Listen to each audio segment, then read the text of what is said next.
Baiklah anak-anak sekalian, sekarang kita lanjutkan materi TIK. Bab 2. Peranan dan etika penggunaan TIK, dan di bawah ini merupakan peta konsep pada bab ini.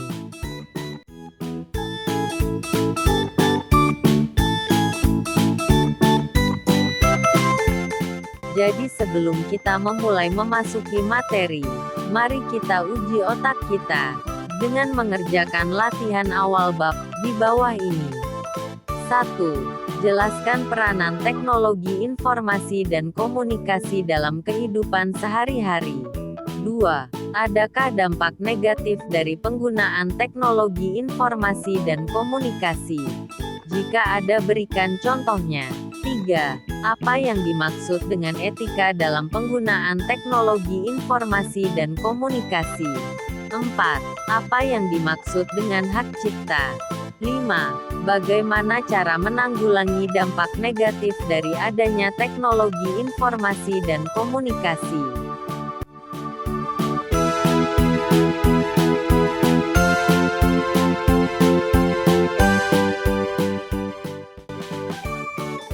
Mari kita memasuki materi pada bab 2 ini, dengan dimulai pada bagian A. Penerapan teknologi informasi dan komunikasi pada kehidupan sehari-hari.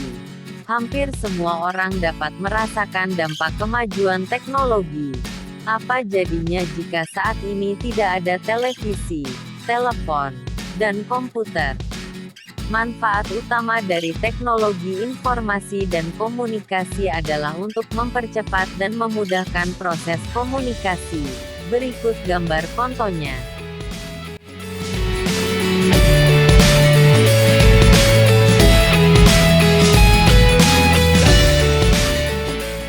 Selanjutnya, 1. Penerapan teknologi informasi dan komunikasi bidang industri. Penerapan teknologi informasi dan komunikasi banyak digunakan di dunia industri.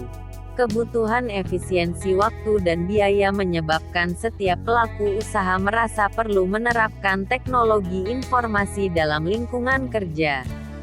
Penerapan teknologi informasi dan komunikasi menyebabkan perubahan pada kebiasaan kerja.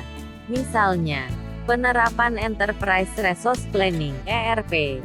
ERP adalah salah satu aplikasi perangkat lunak yang mencakup sistem manajemen dalam perusahaan. Cara lama kebanyakan membutuhkan waktu lama dan kurang efektif dalam mengatur manajemen perusahaan. Penggunaan alat-alat digital juga sangat mempengaruhi hasil produksi dari suatu perusahaan. Penggunaan alat atau sistem digital, jika tidak diimbangi dengan kualitas sumber daya manusia yang menguasai teknologi informasi dan komunikasi serta dapat menerapkan pengetahuannya pada perusahaan, tidak akan memperoleh hasil yang maksimal. Oleh sebab itu, perusahaan biasanya mencari karyawan yang memiliki kemampuan dalam bidangnya serta teknologi informasi dan komunikasi. Di bawah ini adalah contohnya.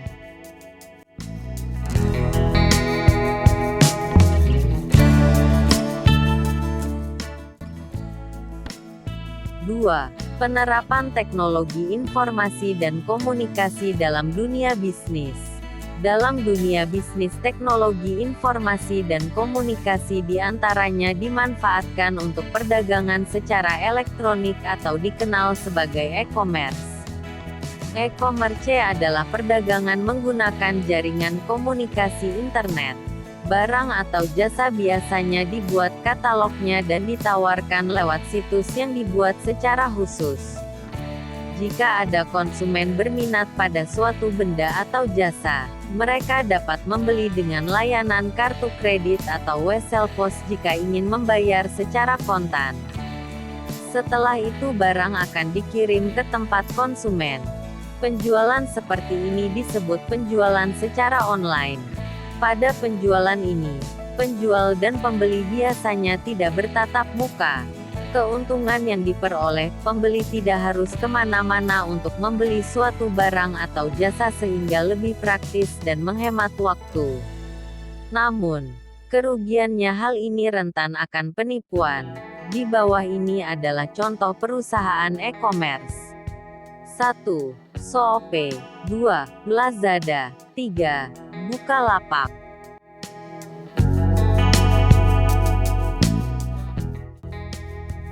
3. Penerapan teknologi informasi dan komunikasi dalam dunia perbankan. Dalam dunia perbankan, penerapan teknologi informasi dan komunikasi diantaranya adalah transaksi perbankan lewat mesin anjungan tunai mandiri (ATM). Dengan adanya mesin ATM yang tersebar, memudahkan nasabah untuk melakukan aktivitas perbankan tanpa harus pergi ke bank yang bersangkutan. Seperti cek saldo, penarikan tunai, membayar tagihan listrik atau telepon, dan transfer uang semua dapat dilakukan di ATM. Selain daripada itu, saat ini bank lebih memudahkan nasabahnya untuk melakukan aktivitas perbankannya tanpa harus pergi kemana-mana bahkan ke ATM sekalipun. Layanan seperti ini dikenal dengan internet banking.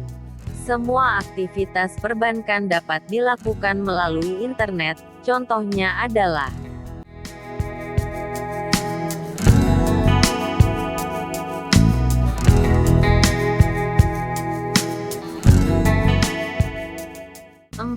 penerapan teknologi informasi dan komunikasi dalam dunia pendidikan. Teknologi pembelajaran terus mengalami perkembangan seiring perkembangan zaman. Misalnya, di setiap sekolah telah menyediakan laboratorium bahasa dan komputer sebagai alat praktikum ilmu teknologi informasi dan komunikasi. Di dalam laboratorium tersebut tentu saja menggunakan alat-alat yang berhubungan dengan teknologi informasi dan komunikasi seperti komputer yang dilengkapi jaringan LAN, Local Area Network, dan internet, serta alat audio dan visual lainnya. Staf tata usaha pun telah menggunakan sistem database dalam menghimpun data siswa dan guru. Dengan teknologi informasi dan komunikasi sekarang ini, memungkinkan kamu untuk belajar dengan didampingi guru yang berada sangat jauh, bahkan berada di luar negeri sekalipun. Sistem seperti ini disebut dengan long distance learning. Long distance learning biasanya dilakukan dengan menggunakan teknologi internet karena internet adalah alat teknologi informasi dan komunikasi yang murah dan mudah secara global sehingga kamu dapat melakukan long distance learning dengan mudah dan murah tanpa harus pergi kemana-mana. Long distance learning dengan menggunakan media elektronik seperti internet ini biasanya disebut e-learning.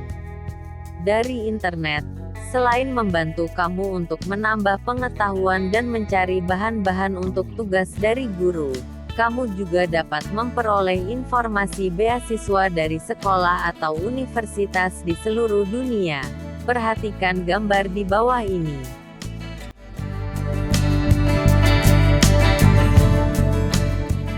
5. Penerapan teknologi informasi dan komunikasi dalam bidang kesehatan. Dalam bidang kedokteran, kamu dapat menemukan banyak sekali penerapan teknologi informasi dan komunikasi, dari alat-alat kedokteran yang menggunakan sistem digital sehingga dapat mendiagnosis parameter suatu penyakit dengan lebih akurat. Rumah sakit telah menggunakan sistem berbasis kartu cerdas, Smart Card. Smart Card adalah catatan yang digunakan juru medis untuk mengetahui riwayat penyakit pasien yang datang ke rumah sakit. Di bawah ini adalah contohnya.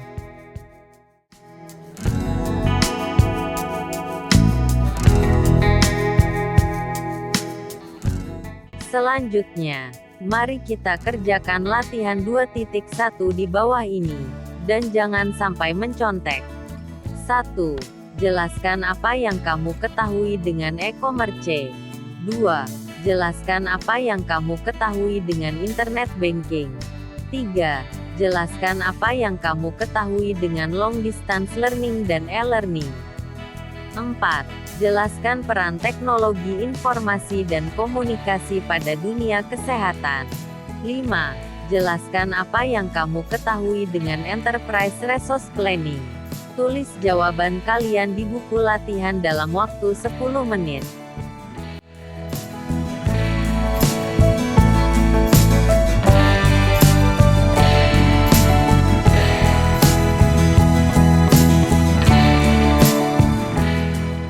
Materi selanjutnya adalah B. Dampak negatif penggunaan teknologi informasi dan komunikasi.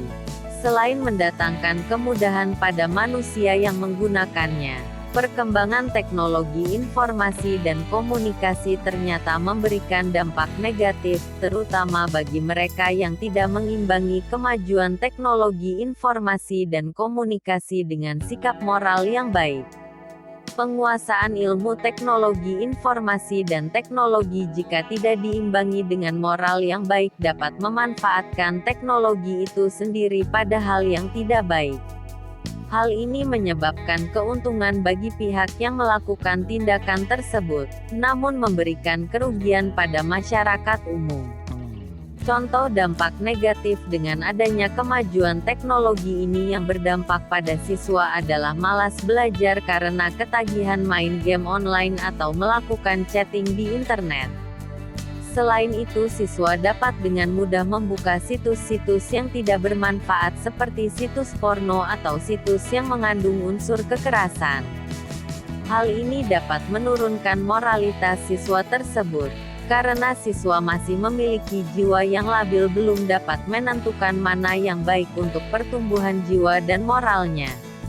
Apa jadinya masa depan negeri ini jika penerusnya memiliki moral yang tidak baik? Di bawah ini gambar contoh yang tidak baik.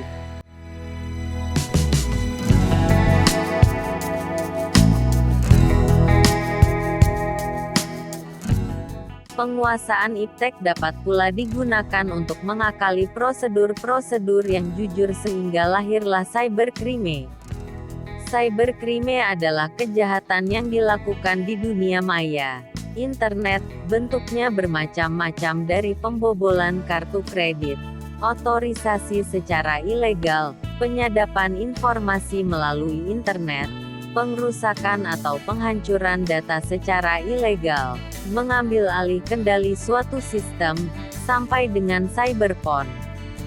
Cyberporn adalah tindakan penyebaran aktivitas penyimpangan seksual dalam bentuk teks, gambar, maupun audio visual menggunakan teknologi informasi dan komunikasi, seperti internet, majalah, CD-DVD, dan telepon genggam. Tidak jarang model dalam gambar yang berpose tidak baik tersebut merupakan hasil rekayasa grafis dengan menggunakan software khusus. Hal ini untuk membuat sensasi atau mencemarkan nama baik model tersebut.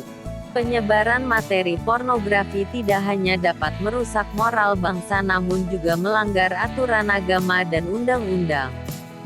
Saat ini telah ada undang-undang anti pornografi yang mengatur dan memberikan sanksi atas pelanggaran tersebut.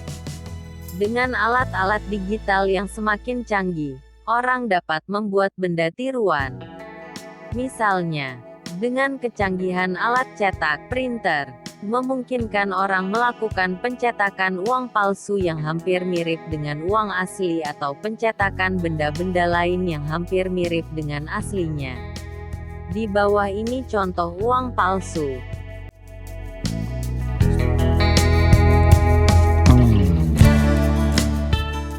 Mari kita kerjakan latihan 2.2 di bawah ini.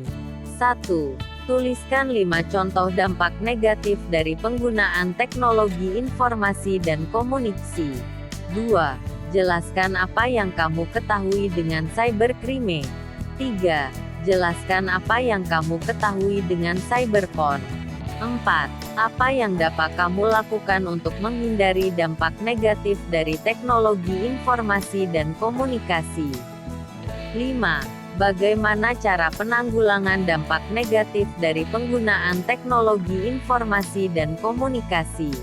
Tulislah jawaban kalian di buku latihan dengan waktu 10 menit.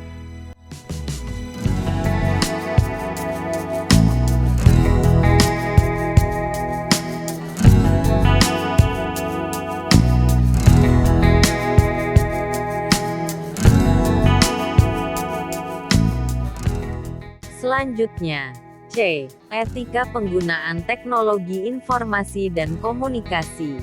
Untuk melindungi hasil karya cipta ini, di Indonesia telah diatur dalam Undang-Undang Hak Cipta Nomor 19 Tahun 2002. Dalam undang-undang tersebut, hak cipta (copyright) adalah hak eksklusif bagi pencipta atau penerima hak untuk mengumumkan atau memperbanyak karya ciptanya atau memberikan izin untuk itu dengan tidak mengurangi batasan-batasan menurut undang-undang yang berlaku. Kegiatan apa saja yang termasuk pada pembajakan? Di antaranya menyalin atau menginstal sebuah program komputer secara ilegal. Artinya program komputer yang disalin atau yang diinstal tidak diperoleh dengan cara yang legal, misalnya diperoleh dengan membeli CD program bajakan. Memperbanyak dan menyebarluaskan dengan menjual CD atau DVD. Mengunduh, download, secara ilegal, yaitu mengunduh software dari situs tertentu yang disertai nomor seri yang dapat diperbanyak tanpa izin. Penyewaan CD atau DVD tanpa izin. Bagi mereka yang tertangkap basah melakukan pembajakan, sanksi hukum yang menjeratnya adalah sanksi hukum perdata dan pidana. Sanksi pidana atas pelanggaran hak cipta di Indonesia secara umum diancam hukuman penjara paling singkat 1 bulan dan paling lama 7 tahun yang dapat disertai maupun tidak disertai denda sejumlah paling sedikit Rp1 juta dan paling banyak Rp5 miliar. Sementara ciptaan atau barang yang merupakan hasil tindak pidana hak cipta serta alat-alat yang digunakan untuk melakukan tindak pidana tersebut dirampas oleh negara untuk dimusnahkan. UU 19/2002 Bab 13. Salah satu cara menghindari pembajakan di bidang teknologi informasi dan komunikasi adalah dengan menggunakan free software atau open source, yaitu software yang dapat diperoleh dan digunakan secara gratis. Contoh software yang termasuk free software diantaranya adalah Linux, OpenOffice, Mozilla Firefox, Emplayer, dan GIMP. Di Indonesia penggunaan software open source dicanangkan melalui program IGOS, Indonesia Go Open Source. IGOS bertujuan untuk mempercepat penguasaan teknologi di Indonesia dengan mengembangkan dan memanfaatkan software open source. Berikut gambar softwarenya.